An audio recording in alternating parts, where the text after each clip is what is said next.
everybody, it's Safi and Marco, Dish Out of the Movies. Today we are doing a recap review of the latest episode of the Goosebumps series called, and it's episode 9 by the way, Night of the Living Dummy 2. And of course we all know who the living dummy is, or do we? So, let's get to it. How would you define this episode, Marco? I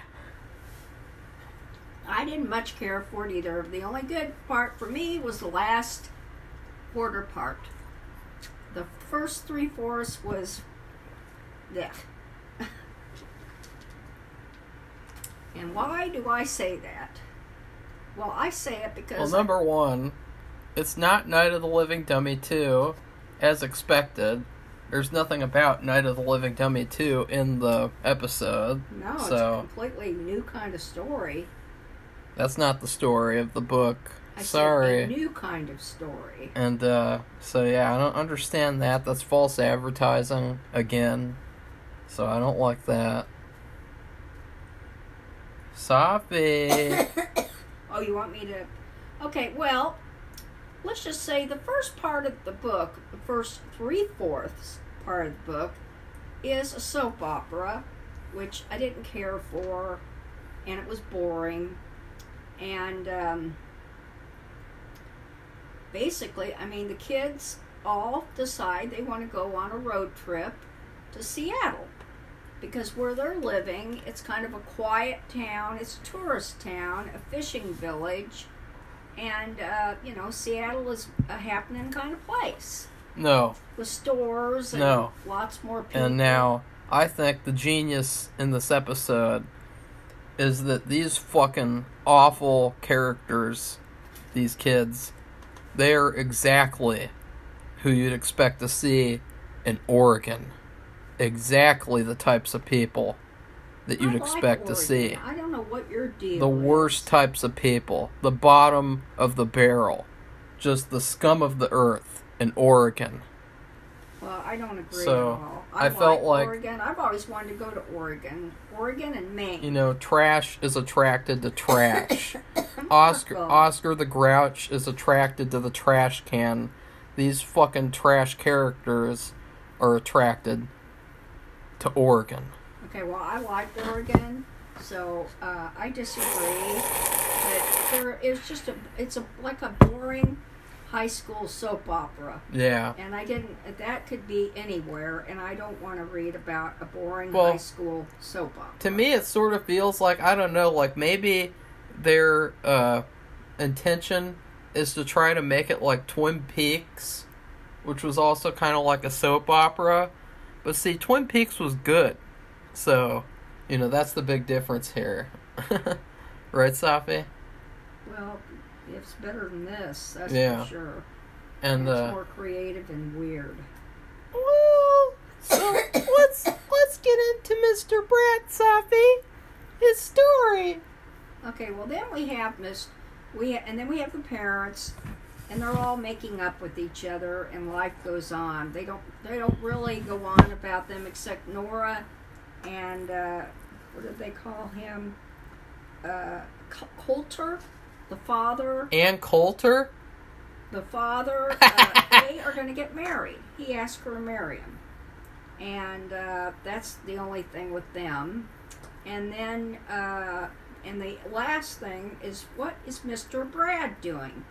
Mr. Brad is having a terrible time at first. Well, we see his origin story. We see how Mr. Brat became Mr. Brat, I guess you'd say. And it was nice because we actually got to see him teaching for like 2 seconds at the beginning of the episode.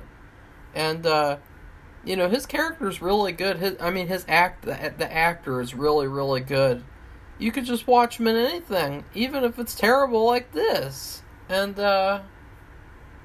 it's just the thing is that it becomes pretty clear what this episode was about as it goes on. Safi, get into more of the plot, and then I will say, what is this all about? Okay, well, Mr. Brad is having a terrible time. Yeah. And when he was teaching, as Marco just said, he was teaching English in a biology class. Well, he got in trouble, and he got fired.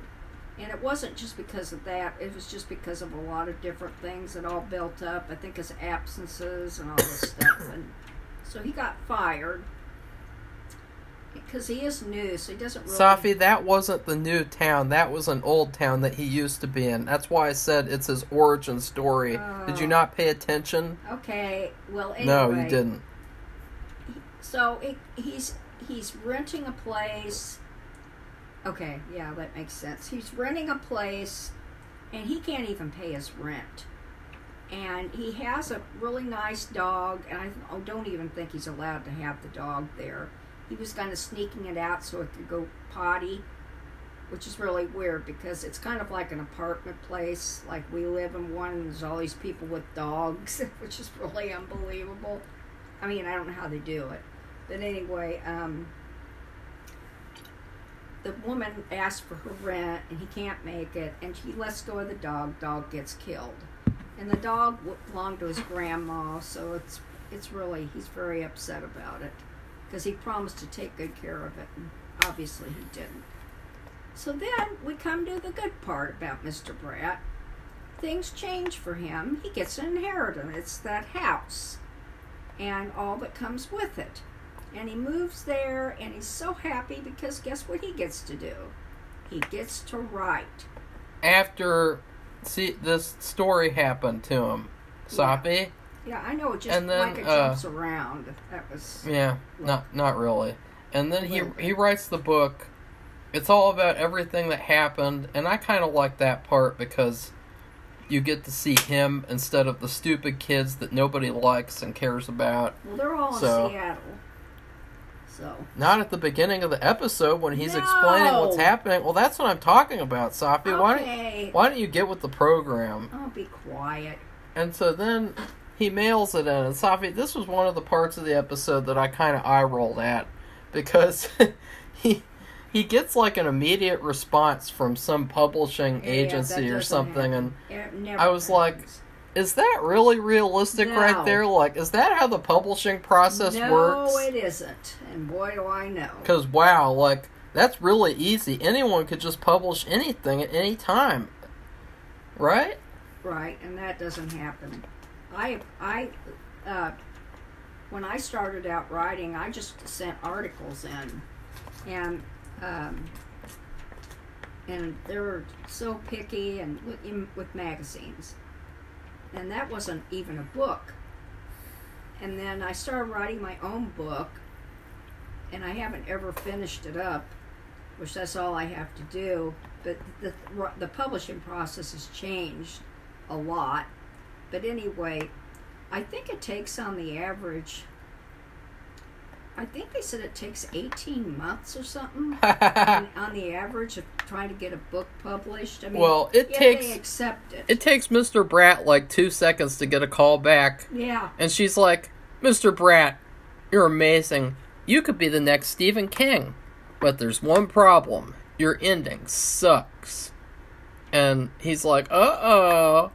And he's got to write a new ending. And so I'm not kidding you guys when I say he spends 2 hours trying to write a new ending, which I think is fucking retarded. Like, any real writer doesn't just give up after 2 hours of coming up with an ending. Well, that's what I was thinking. What kind of writer is he? Yeah, it's like... So that's where we get to what this episode was really all about. This episode was basically a self-indulgent victory lap of the writers of the show, where they can say, look, Mr. Bratt is a terrible writer, but we're really good writers, so we know how to write a great ending to this story. Because really, like, he's basically like their character, in a sense, like the writers, because he's written a book about everything that's happened in this town, but then, like, he can't do an ending for some reason. He can't use his imagination. And it was just a bunch of bullshit. It was like clearly the writers were slapping themselves on the back and saying, we're actually a lot better at writing than him. So, we knew how to write an ending, and that's where we're going to go with this story. Mr. Bratt didn't know how to write because he's not as good as us writers in Hollywood, And it's like, ugh, these writers suck. They're just doing this egotistical, narcissist episode now. This episode was all just like a circle jerk of, all these stupid writers saying, yeah, we're really good. Mr. Bratt doesn't compare to us. Right, Safi? I mean, isn't that what it felt like? Because, he didn't even spend more than 2 hours writing that ending. Well, and I don't think she would expect him to get a better ending in that short of time. But she called him. She called him she's like, are you done yet? And it's like, that's unrealistic. Really? I mean, within, let's say 2 hours later, for real, she expects him to write a better ending. Yeah. Because I think what she wants is, she wants an ending that's lengthy or more complex so it can evolve into a series. Yeah. And so he's like, oh my God, a series? And so he's sitting there, and that is a lot of pressure. I mean, he's not to me. I mean, it's pretty easy. Well, I know that, but I mean, to come up with, but I don't see why, after everything that happened, why does he? So what does he have to? Does he do? Well, he comes up with something. I guess she's not happy with it. He comes up with the idea that all the characters are ghosts, which that's like a typical ending that R.L. Stine will do. So, they're basically making fun of R.L. Stine's writing there as well, and saying that their writing is better because they're not going to do that. They're going to do their ending, which is a lot better, especially to the fanboys. And so what does he do? Well, he has a writer's block. What does somebody with the writer's block do? Well, take a walk. Take a walk or take a drive.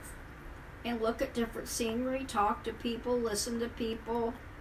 And just whatever that particular person needs to do, they do it.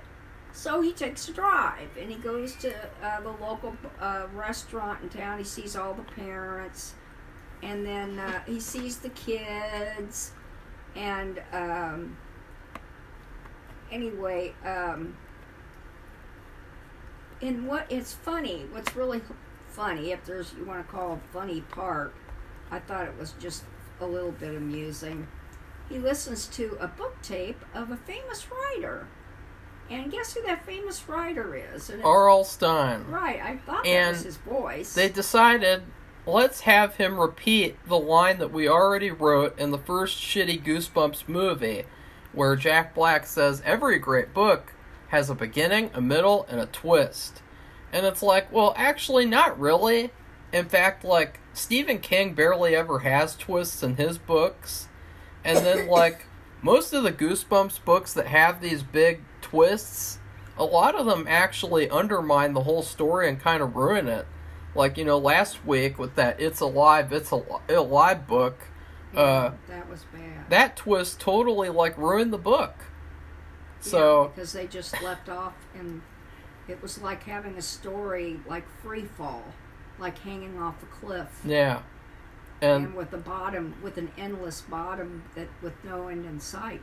I thought that was retarded because it's no, not really, actually. I mean, the best Goosebumps books are the ones where the twists don't really mean anything, and so then they don't really ruin the plot of the book and the ending that they already had. Yeah, So anyway, I just thought it was amusing that he was listening to him to give him some kind of boost to be able to come up with this great ending that will evolve into a series. And these writers are so unoriginal that basically in this episode they reused a lot of stuff from their shitty first movie. The poodle, that was in the first movie. They really liked using that poodle. And then also that line. So it's these writers are really not good because they're reusing their own stuff in this new show. And it's like, they're just allowed to... I don't understand how they were allowed to make this show and ruin Goosebumps again. Because it's like, why are they copying themselves, too? Like, they're copying themselves, but they're not copying the books. Like, they're not telling Night of the Living Dummy 2 here. Well, I don't know, but Mr. Bratt says, well, you know what? And so he does something really bad. And you're thinking, well, what could that be? Is he going to murder somebody or rob somebody? No, I'm talking about in terms of Slappy and the supernatural. So what does he do? He goes and gets Slappy's body parts. And he brings them home. And he still has that little spell. That little Marah, whatever it is. And he says it because this is what he's doing. He's acting it out because this is what his ending is going to be. And so he nothing happens, and he turns his back and he says figures and gets all flustered and mad. Well, of course it did work, and he puts himself together magically. Yeah, and that was bullshit too. Because it's like, oh, this whole time, Slappy can put himself together? Bullshit. I've never seen that either. Yeah, that was like they're copying the Monster Squad with the Wolfman. Where he gets blown up and then he puts himself back together. Yeah, but as far as Goosebumps, I don't think I've seen that. No. Anyway, and if I'm wrong, let me know. I'm kind of tired. Maybe I'm not thinking properly. But Marco isn't as tired as I am, and he's thinking perfectly. And I am tired, and I'm ill. He doesn't remember any. From something that I ate yesterday. He doesn't remember anything either.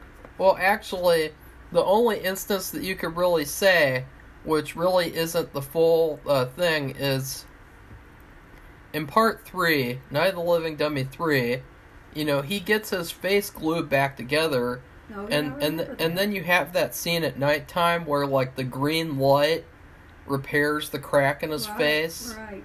But other than that, there's no instance where he's, like, split apart and he puts himself back together physically. Not with every body part off his body, every arm, every leg, head, everything. That's just more fan fiction.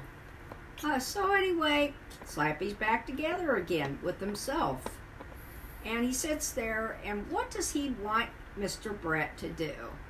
We don't know exactly until it kind of just happens. Oh, he also brings back the poodle. Oh, yeah. And he is also, and he just said, I'm going to do something special for you. Something like that. And Slappy brings back the poodle. And the poodle was actually, what would you call it, displayed on the wall, you know, like the, like Norman Bates had all those animals on his wall, taxidermy. The poodle was taxidermied and put on the wall because he asked Isaiah's father to do it for him. And so it comes alive, and there it is on the ground, walking around. But it's got a mean streak, and if Mr. Bratt doesn't do what Slappy says, he growls and sounds like those wildcats on YouTube that could tear your face off. I mean, he sounds really, bad, like a real mean pit bull or something. This stupid poodle. I mean, I shouldn't say that, but I mean, it isn't the kind of dog that usually will tear your face off. So anyway, so he asked Mr. Brett to do something. What does he ask him to do? Get a coffin out of the ground, and then read a spell. And I thought, is he getting Nicholas or Harold Biddle's coffin? I was like, hopefully not. We don't need any more Freddy Krueger Jr. Yeah, and because they did show when he did that, when he got the coffin, he got another spell he had to put his hand in there, and get the piece of paper, because there was a piece of paper in this coffin too. and it had a different spell that we've never heard before. And so, so when he started doing it, or when Slappy got put together, either or, they had that fiery tower thing. So I thought it might be the Biddle guy. That's at first, because of that, they showed this fiery tower. They showed that in the first Slappy episode where the magician sees that that's what he wants him to do, and then he says, fuck you, and he puts him in the case. Yeah, so anyway. Remember? No, I just remember all the fiery things with Biddle around his face and everything. Every time they showed him appearing or disappearing, whatever. And anyway, he says, so Mr. Brad has to say the spell. He says it. What happens? This guy comes out of the coffin. He's wearing an old-fashioned outfit, like an old-fashioned suit, and he has kind of long hair. So who is this, Marco? That is the Slappy's human form. So apparently in this universe, Slappy was a person, and it's also the actor who plays Slappy the voice. And but you can tell this is going to be a big, big problem. Once again, everything is about Slappy. Yes, and first he read that spell, and Slappy's back to whatever he was before, which is bad. But then we have this living figure who was put together with a different spell, out of being a body in a coffin. And what does the guy do when he gets out of the coffin? Well, Isaiah's dad comes to see Mr. Brad, and he says, because you know what Mr. Brad told him? He mentioned the book. And the guy got kind of upset because he thought, uh-oh, our secrets will be divulged and it's going to be a problem or something. And who knows? He's worried about the book. Let's just say that. We don't know why exactly. We can only guess. And that guy who was in the coffin turns Isaiah's father into a puppet or into wood. And then, of course, Mr. Brad's having a cow, and that's how we end the show. We got to talk about. We got to talk about the subplot, the love triangle bullshit. Which, remember, Safi claimed that wouldn't happen anymore. She said that she didn't even know that was a story on the show, and I said, yeah, it is, and they're going to have more of it. And I was right, as usual. Well, apparently, Madison, she was really excited about being in Seattle. Her name is Marco. I don't know. I can't. I think her name is really. Her name is Marco. Okay, Margo is really excited about Seattle. She really likes it. She thinks it's neat, and her mother already lives there. They're all staying at her mother's apartment or house, whatever she lives in. And but Lucas does not care for it. He wants to go home. He doesn't. They go to a party, and there's now here at the party there. We have an agenda. They Margot and him, I think, are talking to this weird creature person. No, it's the guy with the pearls and fur, I thought. Oh, okay, yeah, it was. Yeah. The girly boy. So they're talking to this weird creature, and he or she or whatever that is saying, like, that's why it's pointless to talk about what queerness actually means. It's because there's no actual definition. And it's like, oh, you just admitted that it's all a bunch of bullshit. And so, like, but then they're like, oh my god, you're the most interesting person we've ever met. And it's like, yeah, that is exactly the type of person you'd find in Oregon. So, stop it. I was like Oregon. Fuck this shit. What the hell is this? That's where the weird people live. They say that. They say that. You just admitted it. No, they say that. That's, don't you know about that show, Portlandia or whatever? And even on Grimm, they talked about it. I guess it was really Portland they were talking about. But anyway, Lucas is he's by himself. He doesn't want to be there. And he tells her I think, in essence, I think he tells her he'd rather be living. He likes the small town life. He wants to, I think, the place where his mother works, I think he wants to own it and run it. And there's nothing wrong with that at all. No, there's not. And she kind of acts like there is something wrong with it. Which is not right. And it's basically like this contrived thing where they push these two characters apart so that then that piece of shit, Isaiah, can take advantage and get in there. And it's like, see, this is why Isaiah and Marco are the worst characters on the show. Besides Carly Beth's mom, who, at least she, quote-unquote, turned good. This is why Isaiah is awful and why Marco is awful. But the thing is about Isaiah, right now, they're all seniors. That's what it looks like to me. And he wants to be an NCAA-worthy football player.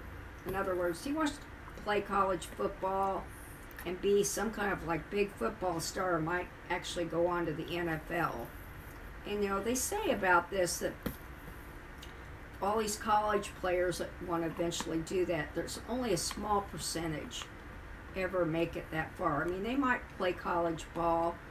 There's nothing, unusual about that. But to go on to the NFL, that's another story. So anyway, but he's actually has plans. I mean, he wants to do that, at least go to play college ball. And I just don't see where there's going to be some time for romance between somebody who's really excited about the art community or whatever it is in Seattle and somebody who's in the college football scene. So anyway, so we've got this little Peyton Place soap opera crap, which I'm not really into. And so Lucas actually gets on the bus and goes home. Yeah.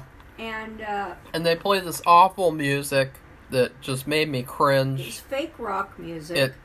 One of the lines was, a momentary sweetheart feels so good. And it's like, yeah, that is the type of bad music that they play on this Goosebumps show. They don't make up any new Goosebumps theme. They don't make up any horror music or any, tribute to the original. No, they played songs where you hear this gay-ass shit like a momentary sweetheart feels so good. Like, what the fuck is that? I have no idea. And what does that even mean? Because really he feels bad. I don't know. It's good to be promiscuous and sleep around because momentary sweethearts feel so good. Like, ew. And gross. She's not very happy either. I mean, she wants to do what she wants to do, and he wants to do what he wants to do. That's just the way it is. So, she feels bad, but then she wants to do what she wants to do. She's a strong, independent woman. Well, but she's very mad. She's very mad that Lucas is a strong, independent boy. And she's mad that he wants to do what he wants to do. Right. That's what it looks like. He said that, too. This would never be in any Goosebumps book, by the way. This is just, like, who wanted this? This is not Goosebumps right here. Like, just because I said it would be good to have a romance in Goosebumps, that doesn't mean to do this now. Well, whatever it is, I don't like it. Anyway, that's it, actually. That's all there is to the book. So you have the episode. There's a real bad devil man who's slappy in the flesh. He's a good actor. I think that he's a pretty good actor, and I felt bad for him because, he did so much better out of the dummy body in person. So, it's just too bad that this show's trash. So, because I thought it was a good twist idea, because it also could help with that whole bullshit Ghost of Slappy book. Where Slappy is for some reason a ghost and they don't even bother explaining it. This could work because he was a person. So, yeah. So, that's it. And there's only one more episode, right? Yeah. Next week. And it's called Welcome to Horrorland, and it's not going to be that story at all. And They're just really, using the title for false advertising. Really, it's going to be about the town's going to be turned into a, quote, horror land because of this bad person. Which, honestly, I wouldn't mind. Because, like, they sucked all the color out of the town. There's nobody likable in this town except for Justin Long. Well, what about so it's like girl's father? What girl's father? Because he didn't live there before. The girl's father. Marco's father. Marco. He, the counselor guy? Yes. Safi, he's gross. He's having an affair. Ew. Like, who cares? He's not having an affair. He asked that woman to marry him. But he was having an affair. I know that. So I don't care what happens to any of these people. They all suck. It's a shitty town. They sucked all the color out. You got fucking Lucas. He was a big bully. And then all of a sudden he's not. And then you had that Carly Beth Jr. And she was an internet troll. And then all of a sudden she's not. And then you have that piece of shit Isaiah. And he's just a snake. Who wants to get with Marco after he treated her terribly for all those years. And then you have Marco, and she's like a classic feminazi that you wouldn't want to meet up with anywhere because, you know, people like her are trash people. And then you have Girly Boy. I don't even need to explain why he's trash. So it's like, you know, who's there to like? Like, who? Justin Long. He's actually not in that much at all. Justin Long. Neither is the other girl who was in the Haunted Mask episode. In fact, this episode is so bad. It's like the kids are supposed to be the main characters, or I don't know who the main character is, because I thought Harold was the main character, especially since he had an entire episode about a stupid origin in the 90s. And yet, the character that you like the most is, like, the side character who is hardly in the show so far, Justin Long. But he was in it quite a bit this time, at least half the time. Yeah, but, like, isn't that bad? Like, shouldn't you like the main characters and not, like, some random side character? I don't know. That's pretty bad. There's nothing in this series that is, I don't want to say normal, but it's just not. It's fan fiction. It's unexpected and strange and not exactly good. It's weird. It's stupid. It's not the books at all. It's not Goosebumps, so I don't know what it is. It's like, why were they allowed to do this right here? I don't know. And why would R.L. Stine want to appear in the show as well? Like, that's even worse. That's even more embarrassing. It's, well, it wasn't, he didn't appear yet. Yeah, he but did. His voice did. That's appearing, Safi. Oh, well, okay. What's your grade for the episode?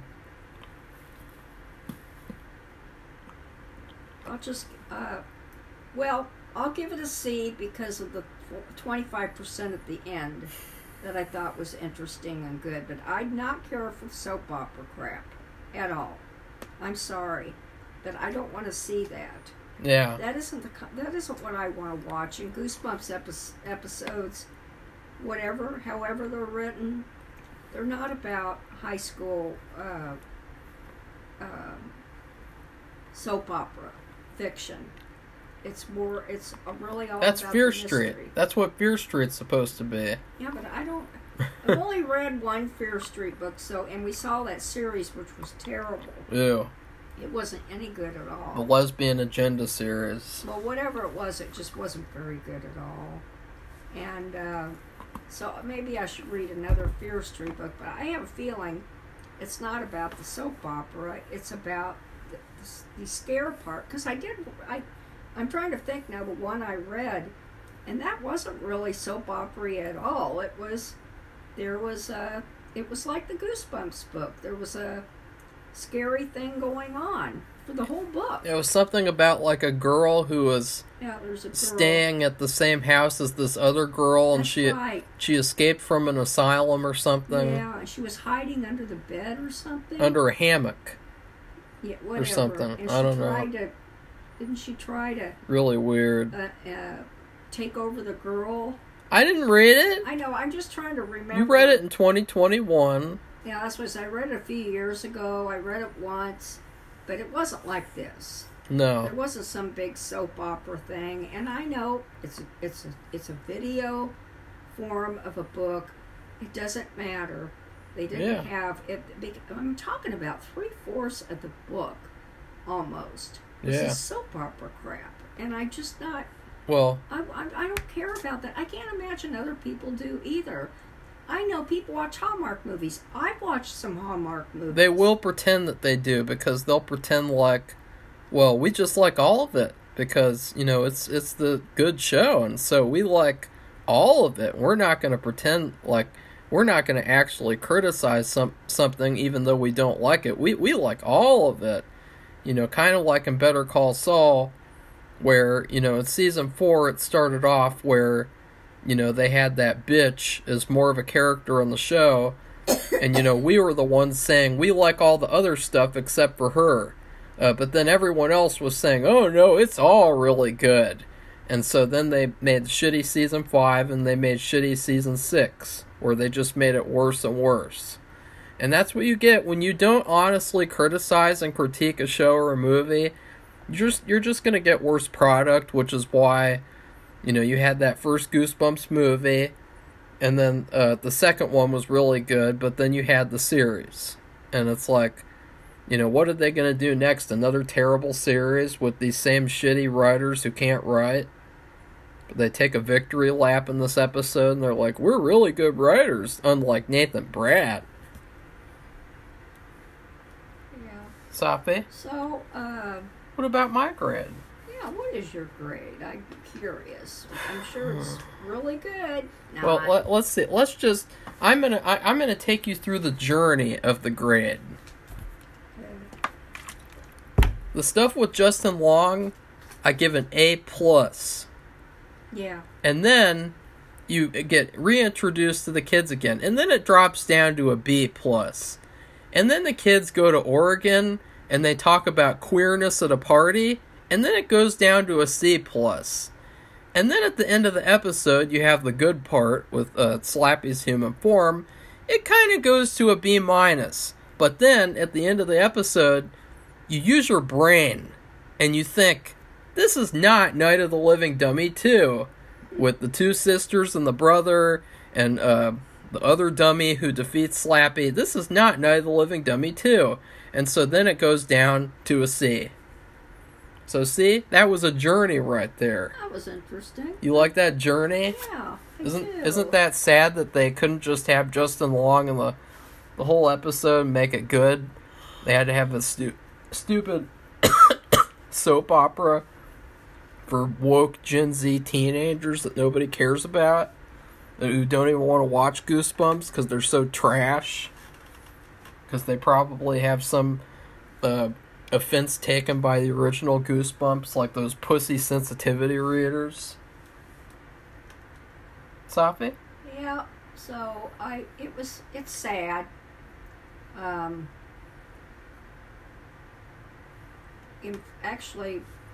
In talking, recreating what happened with Mr. Brad and going back, and that was a little bit confusing to me, and it really shouldn't be, but that's what I said. It's just not very good storytelling, and I'm just glad that they at least got part of the episode right, but Yeah. I don't want to see a high school soap opera. I just really don't. And it just, with the limited episodes and time that you have to put on to do this series, you could put the time to better use.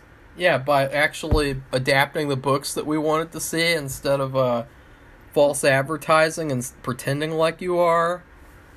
You know, and I know people say, well, you need to move on, and they should have they can have a different story. Well, then don't call it the books. Yeah, just don't use the same titles, because that's asinine. I'm sorry. It is stupid.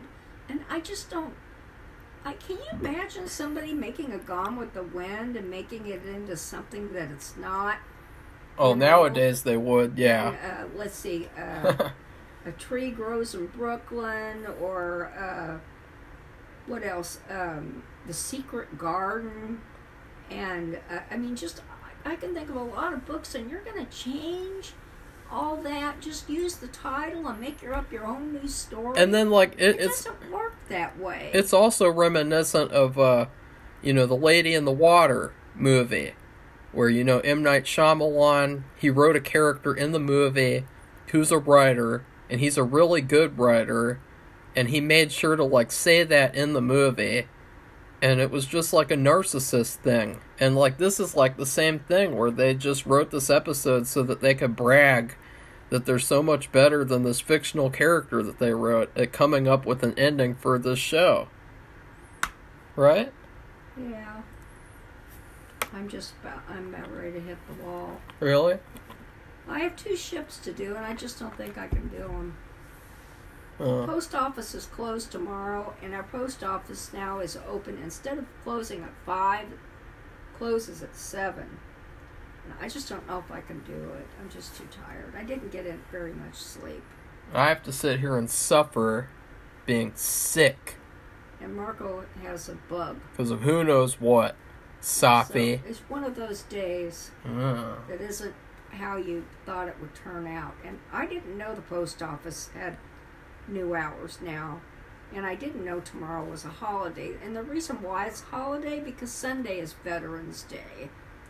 And so it's very unusual, I believe, for Saturday to be a federal holiday. So anyway, that's our review and our recap. And if you like this, give it a thumbs up and become one of our subscribers, because I want people to tell me what they think of this episode, especially. Well, close your eyes for a second, because we did get a comment on top 10 worst Andy Griffith Show episodes, and I thought it was hilarious because you could tell that the person who wrote it is like a stupid boomer who doesn't even watch our channel. This person, they say, "Oh, I already had issues with what Marco said about Ellie running for office. It was not about her running against the incumbent. Who? What? Where was all of that? No, it was about a woman running for office. Jeez." And then Safi, you had to call out Aunt B on the worst character? I can't stand Aunt B. I'm sorry. I just can't. I haven't. I've been watching this since I was a kid, too. Why, oh, why? I don't like her. I never liked her, Why? even when I was a kid. Why, oh, why did you even ever watch the Andy Griffith Show? Because that's what you did. There were a lot worse episodes further down the series with Howard and Opie. I couldn't even sit... listen, this is the funniest part, because it's like, is this Joe Biden?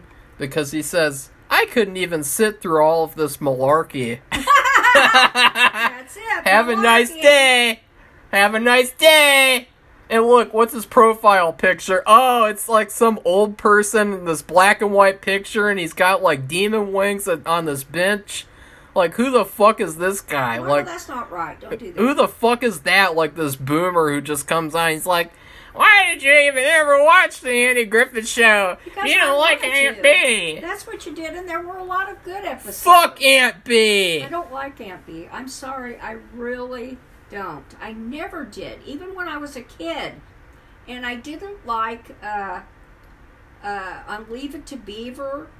I didn't like Larry. Well, June gets worse and worse. Well, I didn't mind June. No, she gets worse and worse. Like, she purposefully, in one episode, tries to give a kid an allergic reaction by putting mayonnaise on a sandwich. That's weird. And, like, that's really evil. I thought Aunt B was like a downer. Yeah. Like a Debbie Downer. And I just thought, I just didn't like her. We've got a few of those in Congress right now where they're just down on everything and everybody. And they don't have any... Nobody wants that now. People want positivity. They want things to get done. They don't want this negative against everything that they see. and here. And that's what she was. I mean, she Yeah. didn't want Opie to go to the office because she was afraid.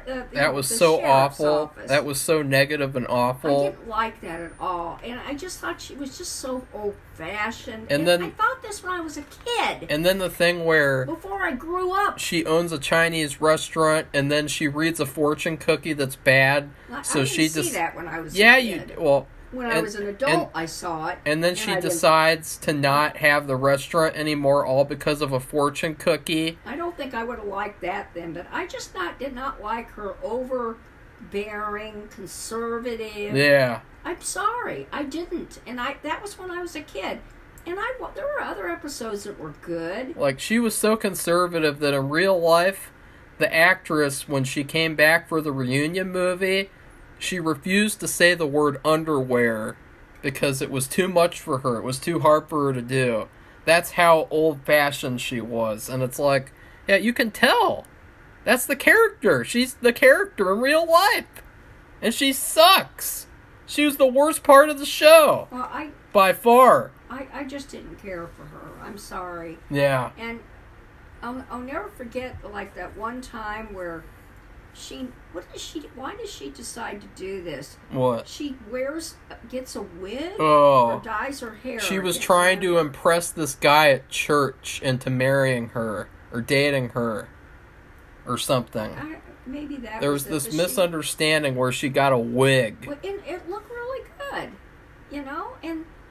but she had the right to do that, and that was actually, she made a step forward.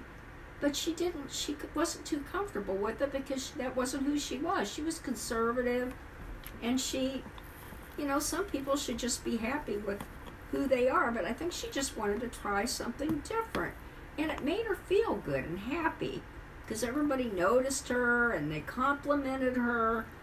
But, this thing with the kids, it drove me bananas. And I tell you, I just didn't care for it. So I don't think we're going to be I don't think we should talk anymore about it, but I thought I should respond. I watched other stuff too. I watched Perry Mason. I watched, what's that? Will Robinson, Lost in Space, and, all that stuff. That was like the golden age of TV, although it was in black and white. And didn't you get sick of black and white? Didn't you want to move on to color? I mean, yeah, you can go back and watch black and white. That's great. But, just to never have the opportunity of seeing something in color. Remember that when that came around? Everybody was so excited about it. Of course they were. So things change and move on. And people have different opinions. Yeah. And I just didn't care. Even when I was a kid, I didn't like her. I thought she was too conservative and overbearing, and I didn't like that. I didn't think it was right, and that, especially like the episode where, this was more Andy, when he accidentally hit the bird with the slingshot and killed it or something. Yeah. The mommy bird, I guess. Opie. And that was the dad, but they overdid, and the thing about the math, and he had to get and he's in grade school, and he messed up on his math or his history. So then, therefore, he won't be able to get into college. I'm like, come on, really? Yeah, that's just not true. We've talked about abuse of Andy before. Yeah, well. I didn't like that, and I never will, and it won't matter how old I get. And it wouldn't. And I saw this when I was probably about the same age, and I didn't like it. Okay, I didn't like her. And when I got to be an adult and we started doing this channel, I watched every single episode, which I hadn't been able to. Remember, we couldn't do that because we had to wait for the next week. And I've seen the whole series multiple times, so. Well, I've just seen it once, and maybe certain episodes, like the Christmas episodes, I've seen them more often. But I didn't like her, okay? And I never will, because I thought she was too conservative, and I didn't like that. And I thought she was overbearing, and she was a whip. So that's it. So if you like this video and you want to make a comment and you want to hear me go off on somebody who's probably in my age group somehow. I don't think he is, because in his picture he looks like he's in his 40s or something. Oh, well, okay, whatever. I saw the episodes when I was a kid. And Yeah. I watched, but, we couldn't do what you can do now. You can't, back then, if you wanted to watch, you had to wait for it to repeat. Remember when repeats came on and you watched the episode again because it repeated? That was the only way you could watch it. There was no video, there was no streaming, no DVD, no nothing. No cable, nothing. And so now that we're here in 2023, we can get all these streaming services and we can see something like this. We can see the whole series. So, I've seen them all, and my opinion has not changed. Okay? So, goodbye, everybody. Bye.